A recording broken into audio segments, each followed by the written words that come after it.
scheduling, earn by time, tiers, not seeing orders if you're not on the right tier, this, that, the other, single thing that takes away control.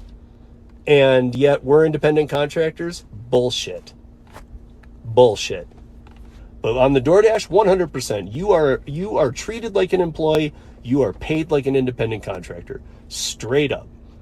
And people are aware of this. Legislation is coming, caps are coming, and yet all I do is see DoorDash add more trash, more junk, just trash. I'm over it. But I'm coming legally. I got legal Rideshare behind me. I got Mike Harubi. I got all the freelancers group in California. I got Kim Cavan. I got Pacific Legal Foundation. I've got people who are fighting for other independent contractors, not just gig app workers, and they're coming for you. Because I told them, let's go for you. Sick of this crap. DoorDash, you treat people wrong. You do. I know people make videos all the time. This is my rant. You treat people wrong. You know it. You have an awful moral compass. You don't even have a moral compass. Welcome to 13. I know it's a little late. Drops on Saturday. Just trying to get through the winter season here, guys. Sorry for it being late this week. I did say it would drop yesterday, but let's get into it anyway. Clearly today we are talking about DoorDash. I'm sure many of you will relate to what we're going to talk about to other apps as well, but I need to specifically get some things out about DoorDash because they take it steps farther than the other apps when it comes to all of the things that we need: transparency, honest partnerships, independent. If we're independent contractors, treat us as such. If we're W-2s, then go ahead and let the legislation say so, because that's where everything's headed. And it's a big mess, you guys. It's a big mess. So for years, there has been a big group of people fighting to remain independent contractors pre-2020. So in California, when AB 5 was enacted, nobody expected what the effect would be. It was devastating. It put family businesses and careers out of business, and careers ended. Yes, I'm not exaggerating. And there were no jobs created. These are the people who did not want jobs, though, anyway. So why? You didn't create any jobs and you killed off independent contractors. Why? I mean, if they were able to work and earn, independent contractorship in the traditional sense, you guys, is earned. You go out there and you pay your dues working a W-2, working this and that, the other, maybe a bunch of freelance jobs. You get very good at something. And that's when you decide, I think I can run my own business.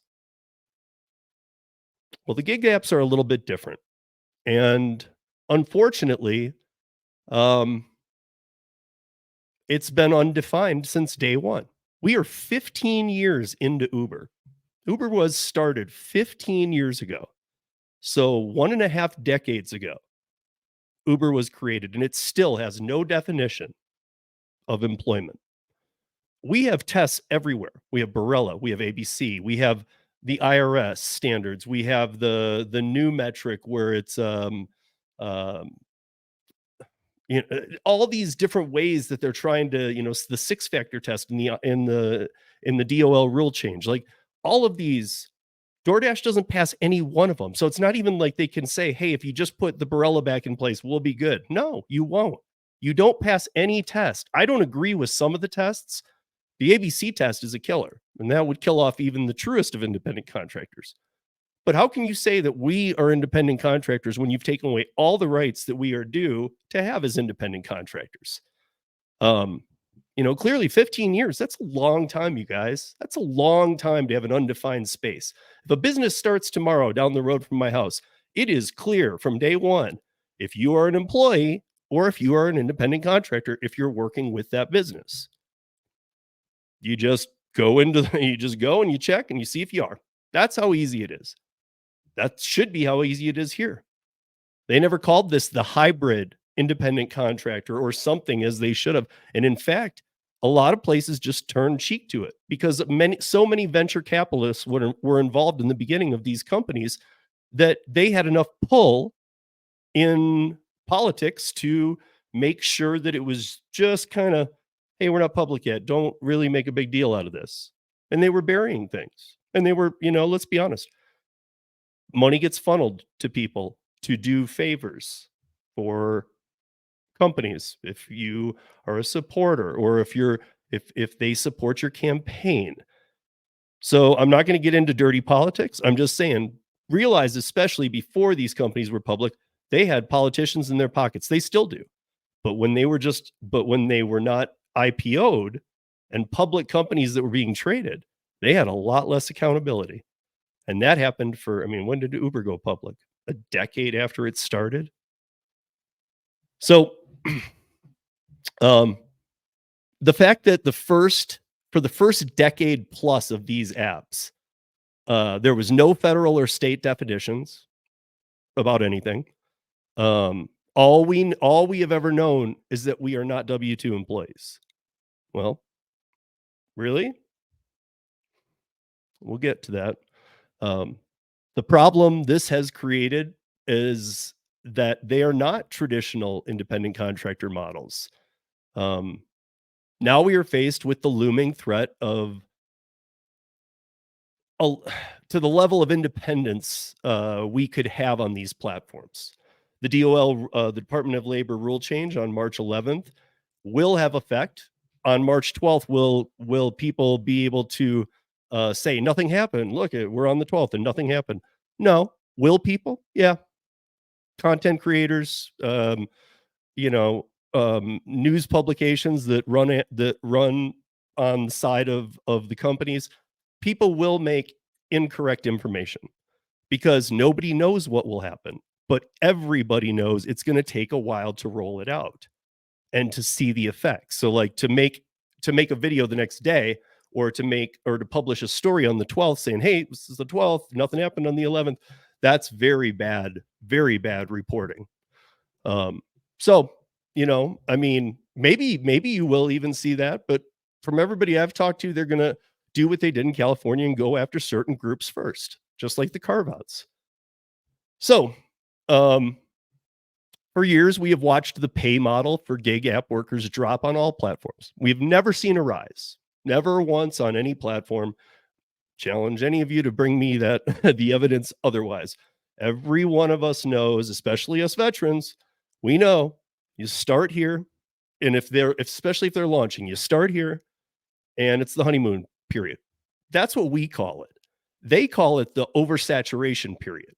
Yeah, let's get a bunch of drivers on this platform. Do we have enough? Yep. Okay, now get 3 times more of that many. That's what they do during the honeymoon period when they seem to be paying us so well. And we have seen these companies steal from drivers, make legal agreements they never live up to, and in many cases, especially recently, punish their customers for any state influence or regulations that affect their operations in that market.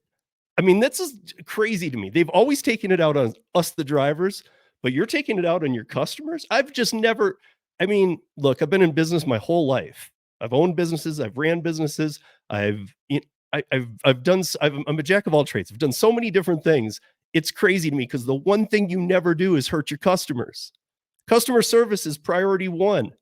We know that as drivers and gig app platform workers, we don't get good customer service. That's one thing. Okay. I'm not happy about it. But the fact that they literally are going, you know what? Let's make money out of these legislations. Let's just take it out of the customers. That's crazy to me. And I think they're seeing the negative effect up in Seattle right now. Not just the drivers, the platforms as well. Years ago, we can remember Doordash allowed anyone to dash now simply by opening the app and clicking a button. During those years, they hid all the necessary details and transparent pay for drivers to make informed decisions. They have been caught multiple times stealing from drivers and simply had to pay fines and occasionally pay back settlement amounts to drivers. They have made deals with states where they already had loopholes in place to sidestep the agreements they made when they went in to make the agreements. So therefore, not going in with any kind of ethical or honest behavior. Um, they have oversaturated markets to amounts of drivers we have never seen on any other platform. DoorDash, especially in this country, the United States, is one of the worst at this. Over the past couple of years, they have actually made things worse, creating a top dasher where acceptance rates determine your status, creating tiers for people to get better orders, again, based on acceptance rating. Made it so you can't dash now unless you reach these pretend levels, which are only found in W-2 settings. Um, and even now, with the legislation coming, DoorDash is doubling or even tripling down on these illegal factors for choosing who sees what offers. Independent contractors all have the same right as one another. Without there being control factors the hiring entity uses to determine offers dashers see. Uh, DoorDash wants to treat you like an employee and pay you like an independent contractor. This breaks any and every determining method of whether or not you are one. So this year will especially be interesting to see what DoorDash does and how they will handle these holes they have dug for themselves, because they have. Last Friday, a friend sent out a screenshot to me of a negative 50 cents peak pay. Now, do we know that that is coming out of the money? No, but we looked, and in many markets, it was a negative 50 cents peak pay or a negative $1 peak pay. Do you understand what that could mean? I mean, peak pay alone, that word should mean you're making more. We all should assume that. But do you understand that if they started charging we're going to take 50 cents off for every order you want? I mean, we don't have any proof that they did it yet, but I'm sure we'll see something come of this over this week. So with that said, we've seen Seattle's legislation pay up fail. We've seen New York's legislation failing. And in summary, no one wanted legislation in the gig apps, not the companies, not the drivers. This year, we will see legislation enacted that will be different from state to state. And while DoorDash scrambles to deal with each state's legislation, who will be most hurt by all of this? Without question, the dashers and drivers. Please leave your questions, comments, or concerns in the comments below. That's 13 minutes of news in just under 13 minutes. Peace, y'all.